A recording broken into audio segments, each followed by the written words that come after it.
상하이의 어둠이 내려앉고 Every vice was catered to, and that is no exaggeration. 차이나타운의 밤이 찾아오면 There were Chinese gangs everywhere. They were shooting each other to pieces. 수백 년을 신화 속에서 얼굴을 숨겨온 중국의 범죄 조직이 기지개를 켠다. 그리고 Chinese organized crime members like to identify themselves with these ancient warriors. 피해 공포가 시작된다. The equivalent of kneecapping was to cut every tendon in your body, leaving you sort of a helpless mass of jelly on your doorstep. 늘 그들의 목표는 한 가지였다. They will simply make money by whatever means necessary.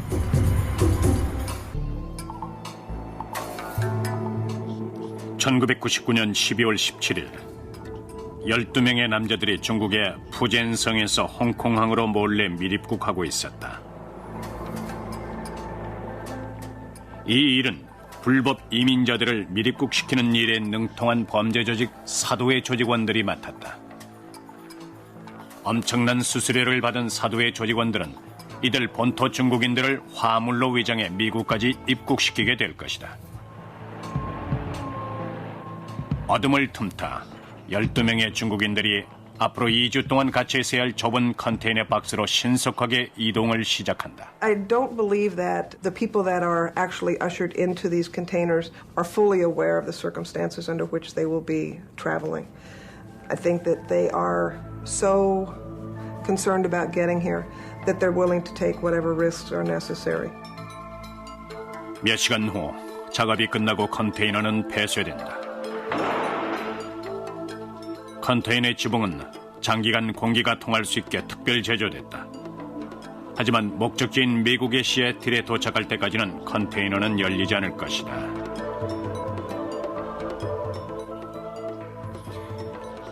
시애틀에 대기 중인 사도의 조직원과 연결돼 있는 휴대폰 한 대를 제외하면 컨테이너 속엔 생필품이 전부였다. This particular container had down comforters, water, food, rice crackers, and receptacles for elimination of human waste. 다음 날 일본 동경에 본사를 둔 NYK 운송회사 소유의 컨테이너는 OOCL 페이스호라 명명된 선박에 선적됐고 운송회사의 담당자는 컨테이너에 방직 설비 부품들이 실렸다는 보고를 전해 듣는다. 그리고 해당 컨테이너 위로 8개의 컨테이너들이 겹겹이 쌓여졌다.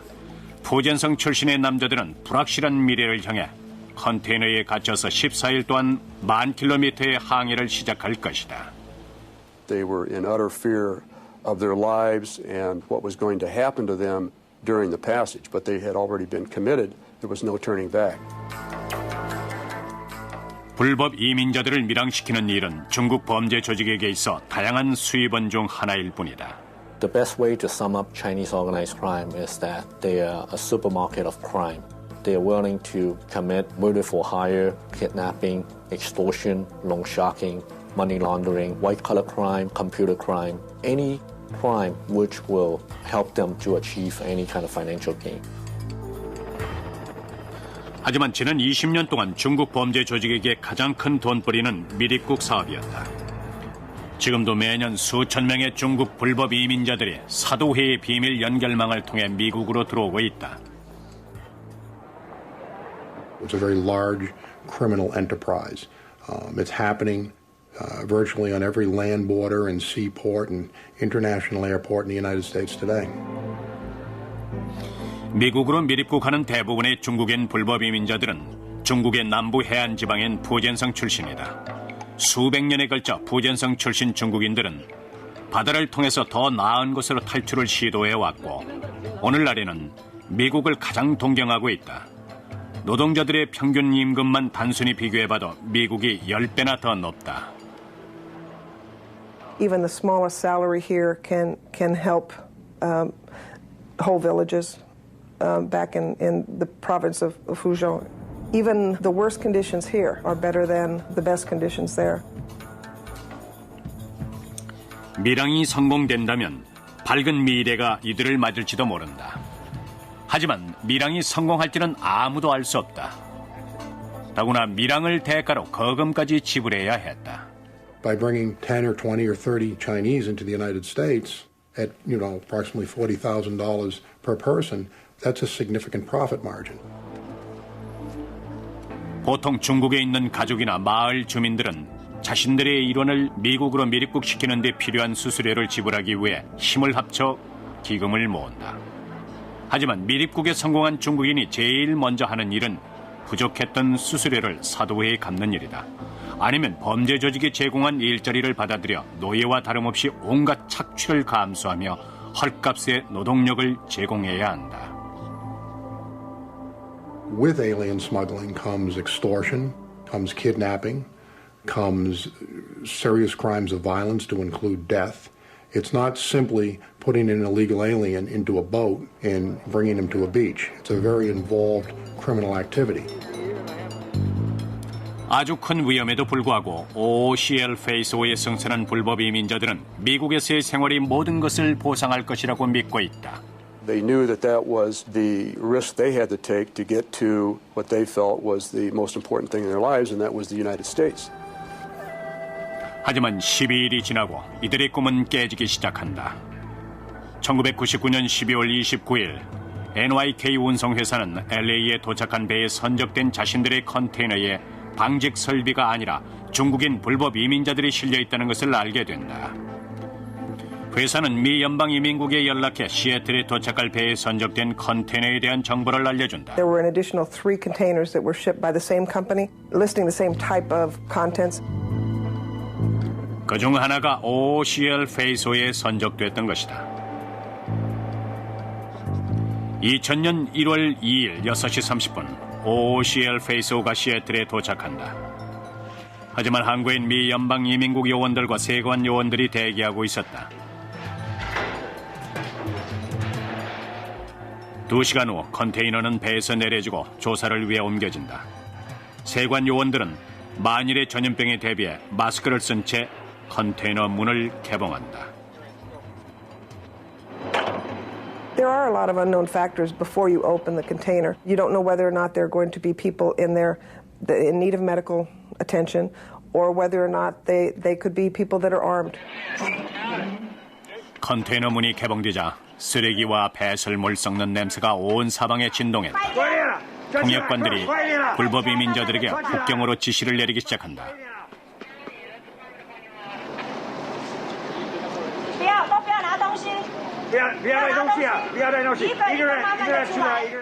I think one of the things that did strike me was the deplorable conditions that these people had to travel in. The fact that one entrepreneur would actually do this to human beings for money is something that was very difficult for me to deal with. 하지만 12명의 남자들은 모두 살아남았다. 하지만 고향을 떠나 10,000km에 이르는 4주 동안의 밀항은 실패로 끝이 났다. 이들은 미 연방 이민국에 의해 감금될 것이다. OOCL 페이스 5를 포함해 당시 한 주 동안 미립국자를 실은 배가 4대나 시애틀에 도착했다. 미 연방이민국은 밀항을 주도한 사도회 조직원 3명을 체포했고 그중 2명은 미립국 혐의로 2년의 실형을 선고받는다. 하지만 그렇게 하나의 미립국 루트가 봉쇄된다 해도 사도회의 새로운 조직원들이 그 자리를 대신할 것이다. I like to describe Chinese organized crime as the flu virus because they're constantly mutating into different groups and different alliances, and therefore they are very difficult to investigate. 오늘날 세계의 대도시에서 활동하는 중국 범죄 조직은 수백 개에 이른다. 하지만 중국 암흑 조직의 기원은 단 하나, 바로 삼합회다. 오래전부터 신비에 가려진 채 활동을 벌여온 결사 조직 천지회가 그 뿌리다.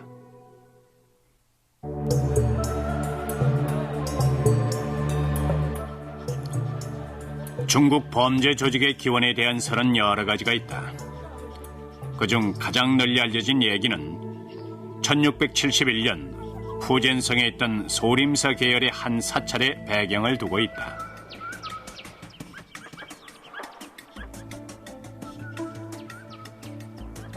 그곳에 속세와 인연을 끊고 조용히 생활하던 승려들이 있었다.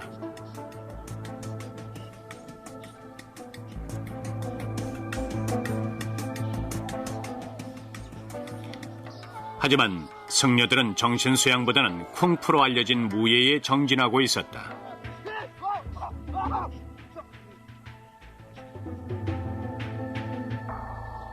그러던 어느 날 승려들은 변방의 외적들이 북경까지 쳐들어와 청왕조를 위협하고 있다는 소식을 듣게 된다.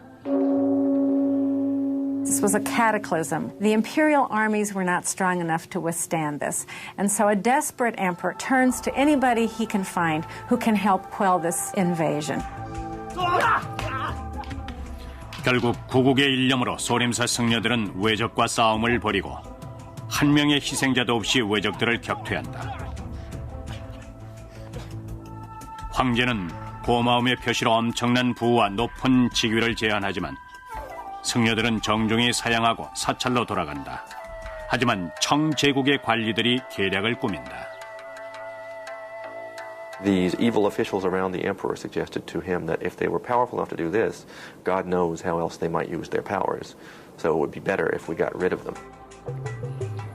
만주 출신의 청황제는 반란이 일어날까 두려워한 나머지 즉각적인 행동을 취한다.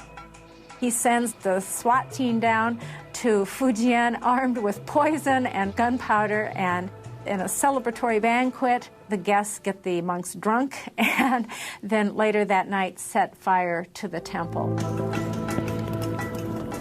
사찰이 화염에 휩싸이며 대부분의 승려들은 희생되고 만다. 하지만 살아남은 5명의 승려들은 사찰을 탈출한다. 어느 강가에 도착해 휴식을 취하던 승려들은 강물에 떠내려오는 불에 탄 나무 조각을 발견하게 된다. 거기에는 반청복명이라는 글자가 새겨져 있었다. What that incense burner indicated to these guys was it said, look, this is heaven. Heaven is giving a mandate to us. 하늘의 뜻은 너무나 분명했다. 자신들을 배신한 청왕조를 무너뜨리고 명나라를 다시 세우라는 것이었다.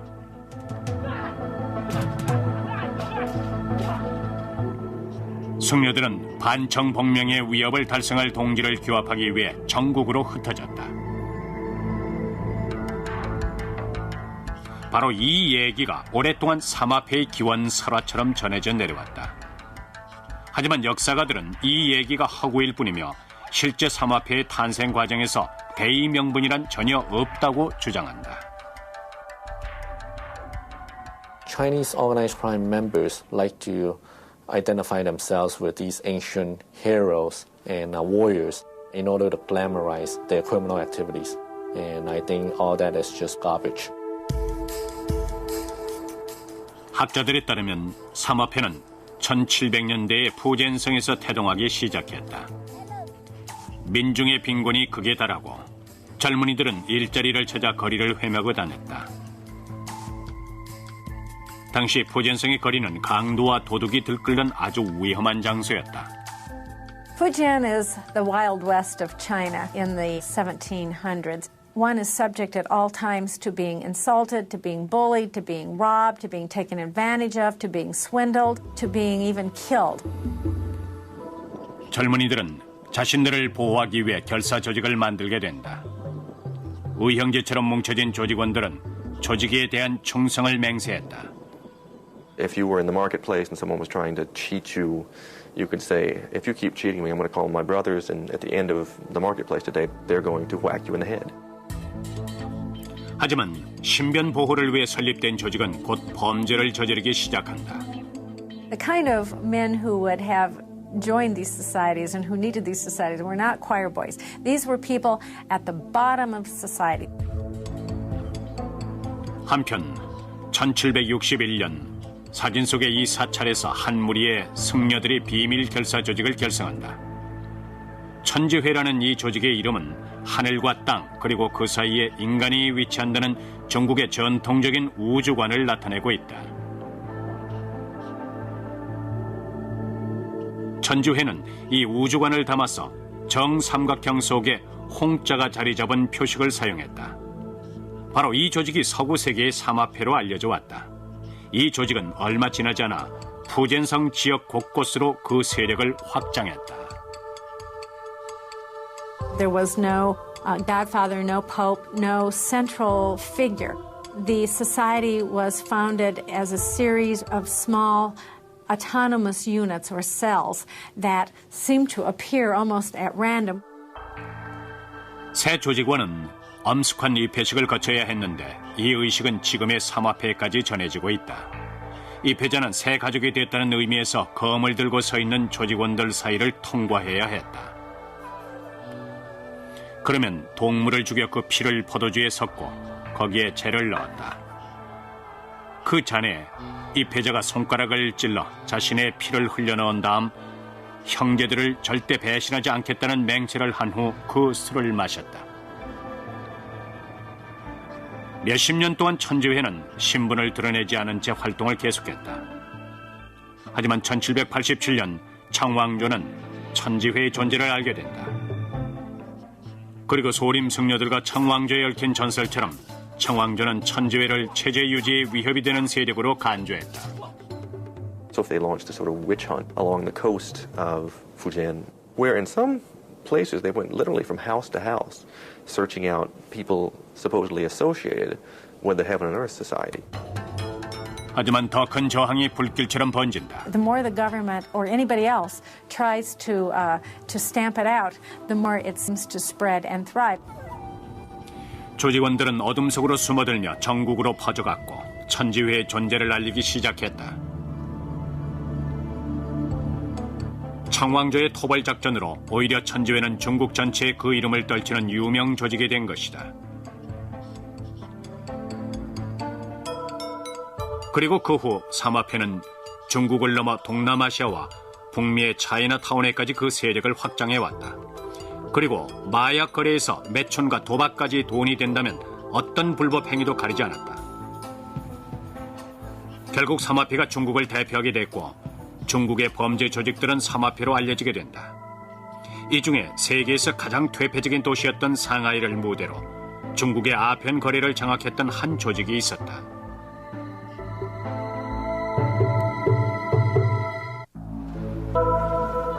지금처럼 1900년대 초에도 상하이는 중국에서 가장 국제적인 도시였다. 물론 가장 위험하고 부패한 도시이기도 했다. It was the place where East met West in China, and there was a great deal of excess. Every vice was catered to, and that is no exaggeration. 상하이는 영국, 프랑스, 중국이 관할하는 독립된 경찰력을 가진 세계 자치구역으로 나누어져 있었다. It was a perfect breeding ground for criminality. A bandit could go and commit a crime in one jurisdiction, slip across into the other and escape arrest. 하지만 상하이의 뒷골목을 지배한 밤의 제왕은 단 한 명이었다. 바로 이 인물이 중국 역사에서 가장 큰 세력을 떨쳤던 암흑가의 우두머리로 알려져 왔다. 1700년대 후반 삼합회의 설립과 더불어 중국 전역에서 비밀 결사 조직들이 속속 결성되기 시작한다. 그중에는 악명을 떨쳤던 청방도 포함되어 있었다. 청방은 화중지구에서 북경으로 곡물을 수송하는 수로인 대운하에서 일하는 선원들의 이권을 위한 조직으로 처음 등장했다. 하지만 증기선이 등장하면서 일자리를 잃게 된 선원들은 도시로 발길을 돌린다. These Green Gang members began to filter into Shanghai, where they became, first of all, fairly normal laborers, but quickly began to spread into the rackets of the city. 선적과 운송의 경험이 많았던 청방의 조직원들은 상하이의 아편 사업의 적격인 인물들이었다. Opium was the biggest business in Shanghai. And then out of the opium business were various ancillary criminal enterprises, armed robbery, prostitution, numbers operations, loan sharking. The list goes on and on and on. 1920년대 중반 청방의 조직원들이 상하이의 거의 모든 구역에서 불법 사업을 관장했다. 청방이 관리했던 구역은 시카고의 알카포네의 거의 맞먹는 규모였다. The Green Gang was able, in an amazingly short period of time, to change from an old-fashioned North Chinese group of sworn brothers into one of the most powerful criminal organizations in the world. 그 조직의 중심에는 알카포네도 근접하기 어려울 정도로 강력한 힘과 영향력을 가진 인물이 있었다. 바로 두해성이다. 상하이 황포강 유역의 가난한 농촌 마을인 푸동에서 고아로 자라 교육도 받지 못한 두해성은 14살에 상하이로 간다. 당시 귀가 큰 소년으로 알려진 그는 가게에서 청소와 과일 껍질 벗기는 일을 했다. 하지만 밤이 되면 도시의 환락에 빠져 아편과 도박을 즐겼다. He was essentially an immoral person, and Shanghai was definitely an immoral city. 1910년경 두해성은 비밀 범죄 조직인 청방에 가입하게 된다. 얼마 뒤 수완이 좋았던 젊은 두해성은 상하이에서 프랑스 관할 구역의 우두머리인 황진롱의 수하가 된다. 황진롱은 등에 있는 흉터만큼이나 악명을 떨친 인물로 상하이에서 가장 잔인한 범죄자 중 한 명이었다. 하지만 그는 프랑스 특구로 알려져 있는 상하이 프랑스 관할 구역의 중국계 경찰반장이기도 했다. Huang Jinrong was valuable not just because he could provide information to the French police, but because he could manage the underworld of the French concession. And in the French concession, the gangsters didn't buy off the police, they were the police. 두해성은 황진롱의 비위를 맞추며 마침내 그의 오른팔이 된다. 하지만 그가 황진롱에게 충성한 것은 상하이에서 자신의 시대가 오기를 기다렸기 때문이었다. 그리고 1924년 황진롱이 결정적인 실수를 저지르자 두해성은 기회를 잡게 된다.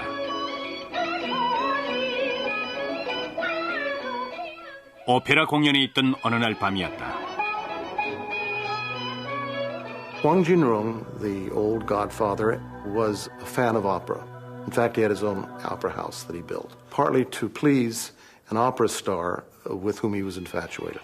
He had his own private box, and he would go 2-3 nights a week to hear her perform. 이날 그 지역에서 가장 영향력 있는 군벌의 아들이 극장을 찾았다. 공연이 끝나자 그 청년과 측근들은 황진롱이 흠모하는 스타에게 야유를 퍼붓기 시작했다. 모욕을 참지 못한 황진롱은 부하들에게 그 청년을 혼내주라고 명령한다. 결국 그 청년은 잔인하게 폭행을 당한다. 하지만 이는 도를 넘어선 행동이었다.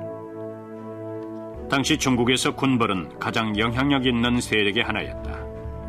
1911년 통일정부 수립에는 실패했지만 민족주의자들이 반란을 일으켜 청왕조를 전복시킬 때까지 군벌들이 중국을 지배하고 있었다. 사건 이틀 후 황진롱이 납치됐지만 조직원들이 할 수 있는 일은 아무것도 없었다. It was a major humiliation for him. I mean, talk about loss of face. Here he is, Pak Mark Wang, the most powerful person in the French concession, thrown into prison.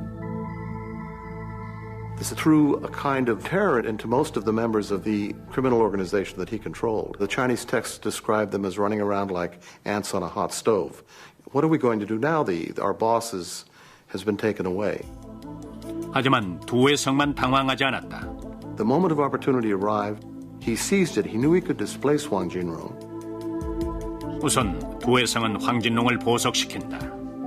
Things were never the same after that because naturally Pak Mark Wang had to show his gratitude to Du Yusun. From that day on, Du Yusun was really the head of the Green Gang. 그것은 성공적인 쿠데타였다. 하지만 두해성은 거기서 만족하지 않았다. 그는 상하이로 향하는 아편 수송의 보호를 그 군벌에게 약속받는다. 이렇게 해서 두해성은 상하이에서 가장 돈을 잘 버는 사업을 장악하게 된다. 그리고 향후 몇 년 동안 자신의 권력을 지킬 수 있는 튼튼한 동맹관계를 확립한다. 1923년 국민당의 군대는 공산주의자들과 합세해 군벌을 몰아내고 중국을 통일시키려는 운동을 펼치고 있었다. 이런 정치적 움직임이 화북지구를 휩쓸고 마침내 상하이까지 도달하게 된다. 하지만 모든 동맹이란 깨지기 마련이다. 국민당 군대를 지휘했던 장제스는 공산주의자들이 상하이를 차지할 경우 자신의 입지가 약해질 것을 우려했다. 1927년 결국 장제스는 암흑가의 가장 영향력 있는 인물인 두웨성과 은밀히 접촉한다. 당시 상하이의 중국 거류지에서 대규모 동맹 파업을 계획하고 있던 공산주의자들에게 맞서기 위해 장제스는 두웨성에게 청방의 조직원들을 동원해 줄 것을 부탁한다. The future of the opium monopoly that he more or less enjoyed in Shanghai was threatened, of course, by communist victory.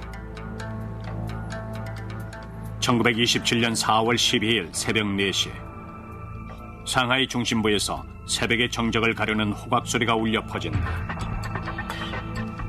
이를 신호로 수천 명의 청방 조직원들은 상하이 중국 거류지로 몰려들어 파업을 하고 있던 공산주의자들을 잔인하게 공격한다. 우익의 백색 테러가 자행된 것이다. Dew's henchmen took men out into the streets and bayoneted them, shot them.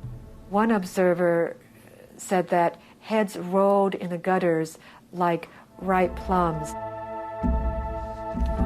불과 몇 시간 사이에 두웨성의 수하들은 거의 5천 명이나 학살했다. 두웨성은 상하이를 장제스에게 넘기고 그에 따른 보상을 받는다. 1927년 4월 상하이 범죄 조직의 우두머리인 두웨성이 좌익 세력에 대한 잔인한 백색 테러를 주도한 것이다. 그리고 이 뒤에는 상하이를 지배하기 위해 수천의 공산주의자들을 살육하도록 청방을 사주한 국민당의 장제스가 있었다. 이 일을 대가로 두웨성은 국민당 군대에서 장군의 지위를 얻게 되고 이와 더불어 그가 그토록 바라던 존경까지 받게 된다. It is the single event that sets him on a pedestal above the rest and begins to make him feel that he's now a man of politics. He's not just a man of crime. 교육받지 못한 범죄자가 상하이의 신사가 된 것이다. 자신은 글도 몰랐지만 학자들을 고용해 자신의 가족에 대한 책까지 쓰게 한다. 1931년에는 많은 돈을 자선단체에 기부한 덕에 자선가로서 중국의 저명 인사로 거론되기까지 한다. 그는 상공회의소의 회원일 뿐만 아니라 5개의 은행과 한 대학을 소유한 경영주였다. 하지만 여전히 상하이의 잔인한 범죄 현장에는 그가 있었다. Here we have this man who started out at the very bottom of society and is now suddenly becoming cafe society leader of Shanghai. When he walks into a nightclub, everybody says, there he is. There's the man. 사람들이 그를 존경했지만 그는 여전히 범죄자였다. Dew is referred to as a Chinese Horatio Alger. Well, that's true, but he was also a Chinese Al Capone. 프랑스 관할 구역을 기반으로 두웨성은 상하이 암흑가의 이권을 지배하고 있었다. 그에게 대항하는 사람은 누구라도 그 대가를 톡톡히 치러야 했다. The equivalent of kneecapping in Shanghai was to cut every tendon in your body, leaving you sort of a helpless mass of jelly on your doorstep. 두웨성과 그의 조직은 장제스에게는 자금 조달에 유용한 수단이 됐다. 국민당에게는 청방이 필요했다. 상하이에 부유한 사람들 대부분이 중국 정부의 손이 닿지 못하는 지역에 거주하고 있었기 때문이다. Who could enter the French concession and kidnap or kill a banker with impunity? Du Yuesheng's men. Du Yuesheng became the instrument of terror that frightened the Shanghai capitalist class. 두웨성과 국민당의 유대 관계는 그의 주머니를 채우는 데도 도움이 됐다. 백색 테러의 대가로 두웨성은 불법적으로 유통된 아편을 몰수하기 위해 국민당 정부가 설립한 이른바 아편 거래 금지 위원회의 수장이 된다. 이미 상하이에서 아편 사업을 지배하던 그는 정부의 지지를 등에 업고 국민당 정부가 몰수한 엄청난 양의 아편까지 독차지하는 특권을 누린다. It turns into an amazing kind of deal. It's sort of like using cocaine from an evidence room in the police force to sell it on the streets again. 1930년대 초반 두웨성이 관할하던 상하이 암흑가는 철옹성처럼 보였다. 그는 중국에서 가장 힘있는 범죄자인 동시에 상하이에서 가장 영향력 있는 인물이었다. 하지만 몇 년 후 두웨성의 범죄 왕국은 무너지고 그의 꿈은 산산조각이 나게 된다. 1937년 장기간에 걸친 중국과 일본 간의 긴장 관계가 결국 전쟁으로 이어졌다.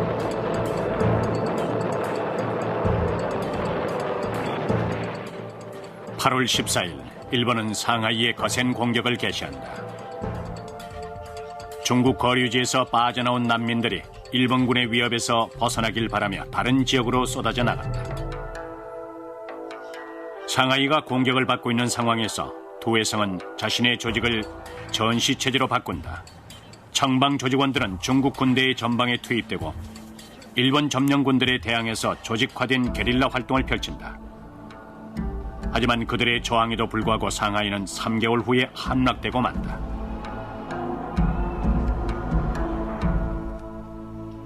도해성과 상하이의 다른 지도자들은 화물선에 몸을 숨겨 홍콩으로 떠나야 했다. 중국의 암흑가에도 변화의 바람이 불어닥친 것이다. 2차 대전이 끝난 지 한 달이 지난 1945년 9월, 도해성은 8년 만에 처음으로 상하이로 돌아온다. 그는 자신이 구하려 했던 도시에서 영웅 대접을 받기를 기대했다. 하지만 현실은 달랐다. To his surprise, the crowds that saw him booed him because they felt he had abandoned them. That he had left them to live under the Japanese and gone off to Hong Kong and didn't have to go through the suffering they'd endured. 1949년 4월 마오쩌둥이 이끄는 공산당이 중국을 장악하자 도해성은 영원히 상하이를 떠난다. 그는 세력을 잃어버렸고 수십 년 동안 아편을 피워서 건강도 좋지 않았다. 그가 파산했다는 얘기도 있었다. 그로부터 2년 뒤 66세의 나이로 홍콩에서 생을 마감한다. 그의 죽음을 슬퍼하는 사람은 많지 않았지만 그에 대한 얘기는 오래도록 전해졌다. Du was the quintessential Shanghai character. He epitomized the city. 공산주의 혁명이 청방의 상하이 지배를 종식시켰지만 중국의 암흑가를 괴멸시킨 것은 아니었다. 수백 개에 이르는 범죄 조직들이 중국 본토에서 해외 중국인 거주지로 활동 영역을 옮겨 범죄 활동을 벌이기 시작했다. 당시 엄청난 이민자들이 몰려든 뉴욕의 차이나타운은 중국 조직 범죄의 중심지가 됐다. 그리고 그곳에서 한 청년이 차이나타운의 지배권을 놓고 전쟁을 벌이고 있었다.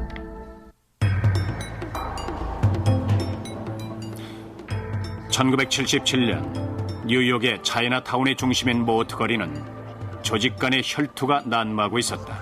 There were Chinese gangs everywhere. They were shooting each other to pieces.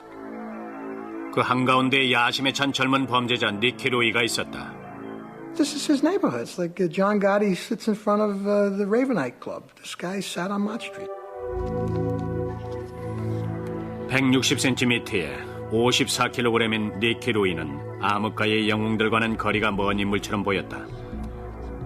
하지만 적수를 찾기 어려운 강력한 카리스마를 지닌 니키는 차이나타운에서 가장 잔인한 범죄자이자 중국 조직 범죄의 핵심 인물이다.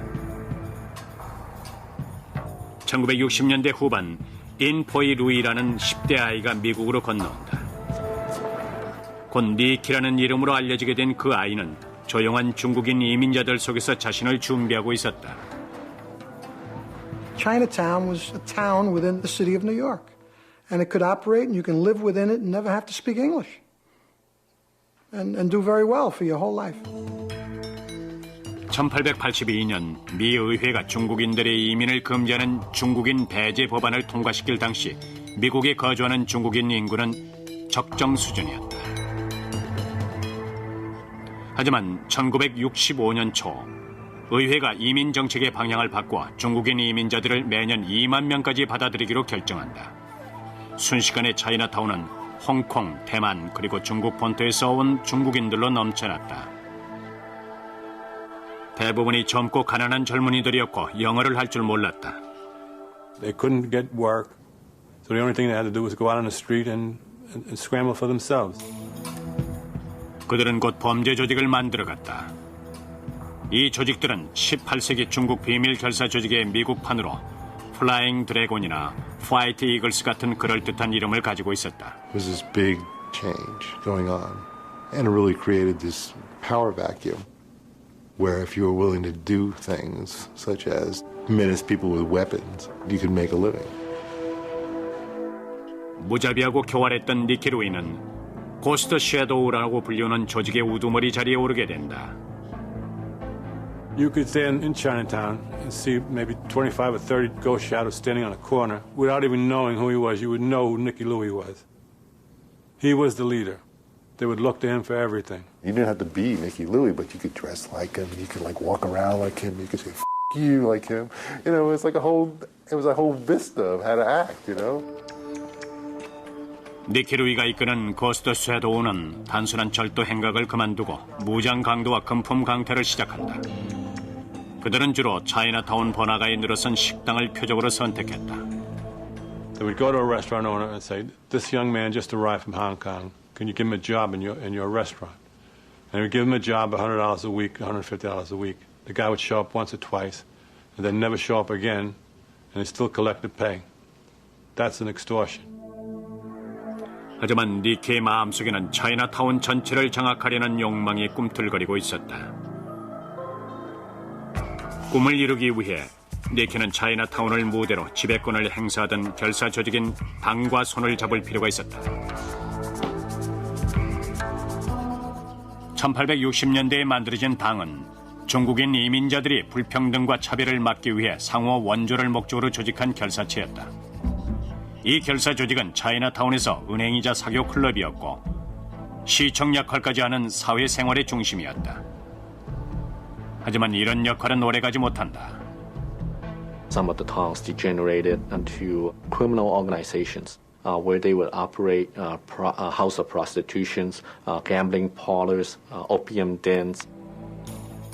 1900년 이래 뉴욕 차이나타운의 핵심 지역인 모트거리의 모든 이권은 당 조직이 관리하고 있었다.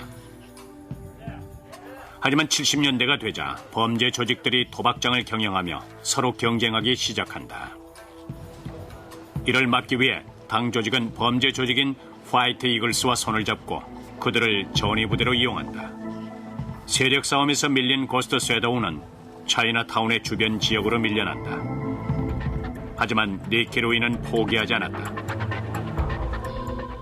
1973년 3월 3일 밤 니키 패거리는 모트거리에 혼자 서 있는 화이트 이글스의 조직원을 발견하게 된다. 그들은 상대를 총으로 위협해 차에 태운 후 동쪽에 위치한 한적한 부두로 자리를 옮긴다. 그리고 그곳에서 니키 패거리는 상대의 몸을 꽁꽁 묶은 후 부두 끝에서 물속으로 밀어 넣어버린다. 그 시즌은 몇 주 후에 떠올랐다.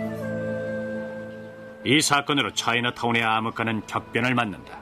And it showed that the Eagles were vulnerable in their own supposedly safe geographic area.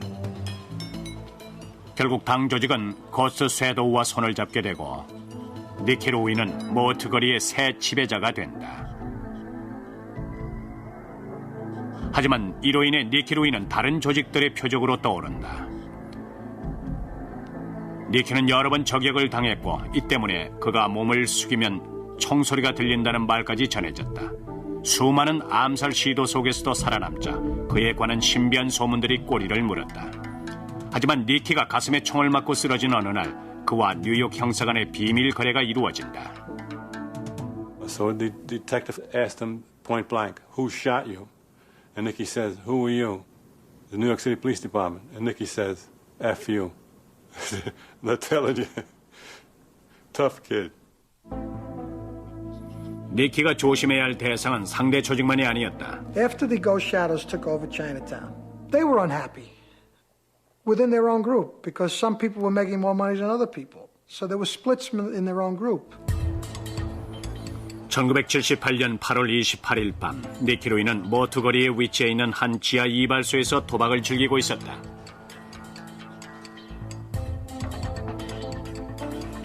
동료인 로버트 수가 갑자기 총을 빼들고 머리를 쏘았을 때 니키에게 피할 시간이란 없었다.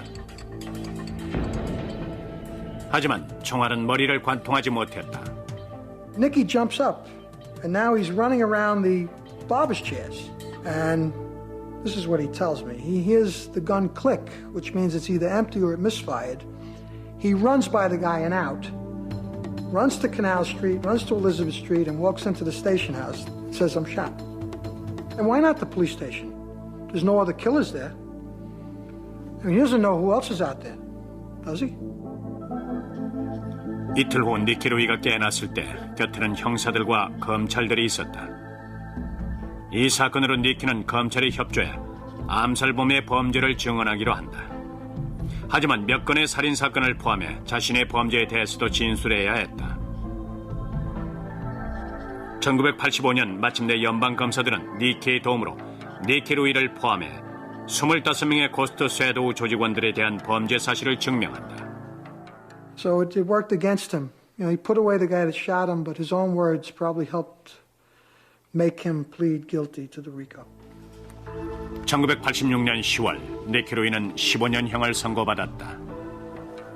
니키의 수감으로 고스트 섀도우는 몰락하고 차이나타운의 암흑가도 새로운 시대를 맞게 된다. There's no longer clear definition of necessarily who works for who and who controls what streets and what businesses. I don't see that clarity anymore.